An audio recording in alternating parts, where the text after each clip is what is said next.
Bonjour à tous les lecteurs du blog Mes Investissements, de mes livres, aux abonnés à cette chaîne YouTube ou à ceux qui me suivent sur LinkedIn, Insta ou TikTok. Alors aujourd'hui, on va faire une vidéo et on va essayer de comprendre comment savoir si le marché boursier, si le marché action dans son ensemble est élevé, est à un prix cher ou pas. Et on va voir notamment les différents indicateurs qui peuvent nous permettre d'analyser cela.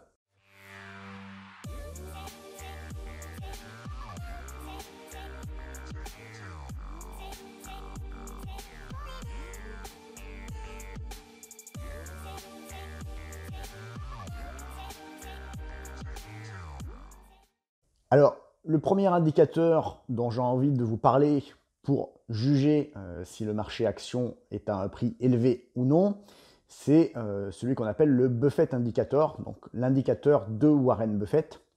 Il a déclaré à un moment que c'était la meilleure mesure unique pour savoir si à un instant T, le prix de marché était élevé ou pas.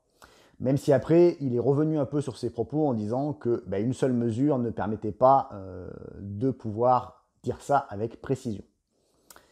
Alors cet indicateur, il est défini comme le ratio entre la valorisation du marché américain dans son ensemble que l'on divise par le PIB américain. Et voilà, dans l'esprit de Warren Buffett, la valeur moyenne est autour de 1. Donc si on regarde le graphique, actuellement, on est à 1,47. Alors, on a quelques critiques qui ont été émises par rapport à cet indicateur dont Warren Buffett avait parlé il y a quelques décennies déjà. La première critique potentielle, c'est qu'il ne tient pas compte des taux d'intérêt. Et effectivement, le marché action est normalement à des valorisations et des multiples plus élevés quand les taux d'intérêt sont bas, et inversement. La seconde, c'est qu'il y a de plus en plus d'internationalisation, c'est-à-dire que les entreprises américaines qui ne vendaient avant qu'aux États-Unis vendent de plus en plus à l'étranger, ce qui tend finalement à élever la moyenne où ce ratio est censé être, et peut-être que le bon niveau pour un marché à un niveau équilibré n'est plus de 1, mais est de un peu plus. Une critique qui va également dans ce sens-là, c'est de dire que les entreprises se numérisent. On a de plus en plus des GAFA, etc., finalement qui ont des coûts de maintenance moins élevés. On n'est plus dans les usines industrielles, etc. Et donc qu'elles justifient des ratios de valorisation, des multiples de profit plus élevés.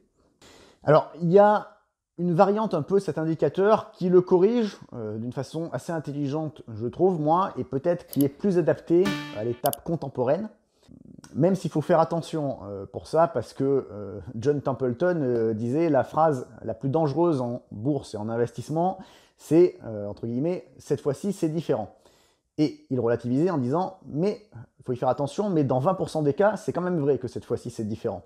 Donc j'espère qu'on n'est pas en train de faire ça.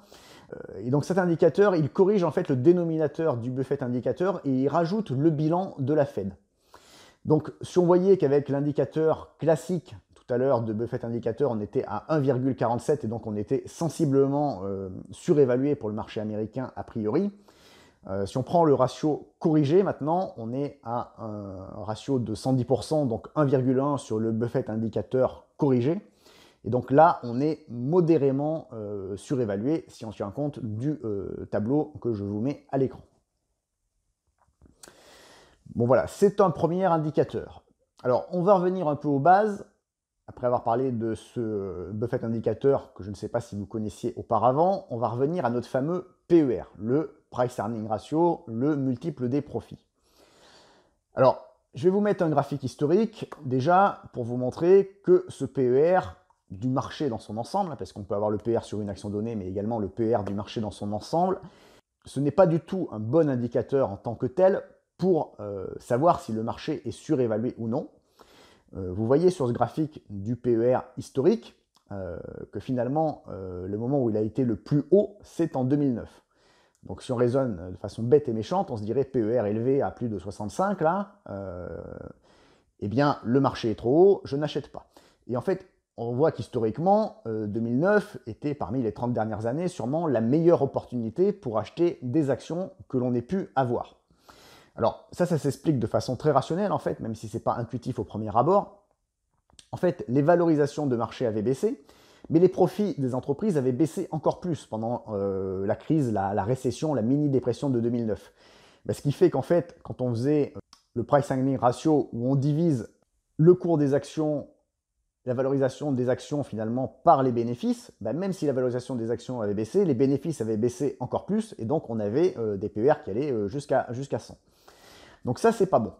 Alors, par contre, on a un PER d'un autre type qui est très bien pour vérifier si le marché est plutôt dans une période neutre, surévaluée, sous-évaluée. C'est ce qu'on appelle le PER de Shiller. Alors, qu'est-ce qu'il fait le PER de Shiller? Il prend en compte les bénéfices des 10 dernières années. Il les ajuste de la variation du coût de la vie.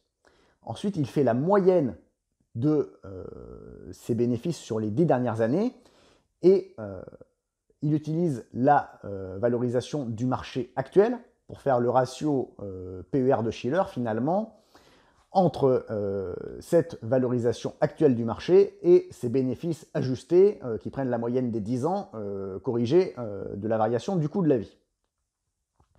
Et donc là, on évite l'écueil que l'on avait vu en 2009 puisqu'on ne prend pas la photo à l'instant T des bénéfices. On prend la photo à l'instant T du marché et on prend les bénéfices sur les 10 dernières années. Alors, si on regarde le graphique du PER de Shiller, on a déjà des choses un peu plus intéressantes et on voit qu'on était vraiment bas en PER de Shiller dans les meilleurs moments pour investir sur le marché, le crack de 2009, etc. Donc ça, c'est un indicateur intéressant en sus du Buffett indicateur. Moi, j'ai envie de dire, pour regarder si le marché dans son ensemble est cher ou pas cher, c'est un peu mes deux indicateurs préférés.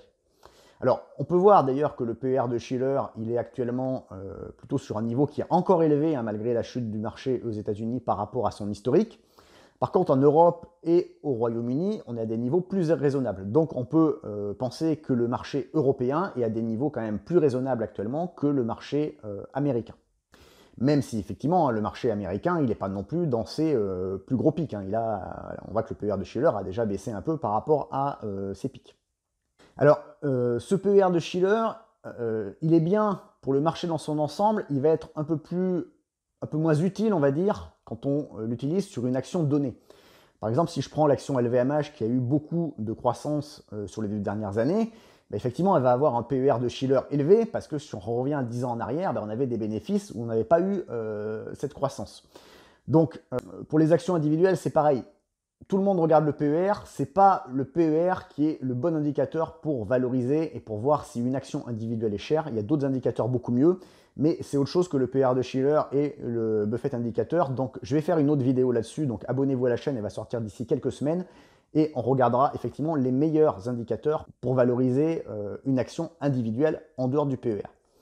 Une petite info supplémentaire que je voulais vous donner, c'est que j'ai décidé de sortir une petite formation sur la bourse que j'ai créée moi-même, qui s'appelle « Investir en bourse dans les entreprises exceptionnelles ». Alors, 2 infos à ce sujet-là. Il y a le premier module introductif qui est gratuit et que vous pouvez visualiser sur la page de vente que je vais vous mettre dans les liens de la description de la vidéo.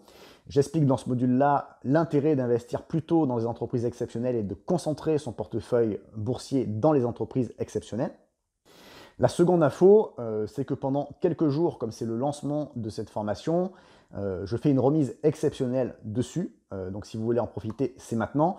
Et vous le savez, comme je l'ai fait sur mes livres, je n'ai jamais fait par la suite des remises ensuite sur les livres qui étaient à la hauteur des remises que j'avais faites pour les lancements des livres. Donc normalement la remise que je fais là sur la formation, c'est la meilleure remise que vous pourrez avoir dessus. Je vous laisse consulter le programme et puis la vidéo introductive pour que vous voyez si elle vous intéresse et puis que vous appreniez un peu sur les entreprises exceptionnelles puisque j'ai quand même mis un peu de contenu dans la vidéo introductive. Oui, petite précision que j'allais oublier également, donc les 2 indicateurs que je vous ai montrés, le Buffett indicateur et le PER de Shiller, donc là les graphiques que j'ai pris, c'est les données arrêtées au 20 décembre 2022, le jour où je tourne cette vidéo, donc si vous la consultez à sa date de sortie, ils ne seront pas très vieux.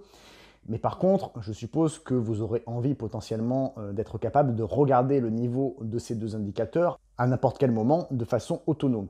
Donc pour ça, je vous mets également dans la description de la vidéo les liens qui vous permettent de consulter en temps réel ces deux indicateurs, donc le Buffett Indicator et le PER de Shiller. Si vous avez aimé cette vidéo, n'oubliez pas le petit like, abonnez-vous à la chaîne si ce n'est pas déjà fait, et puis je vous dis à bientôt sur le blog et sur la chaîne.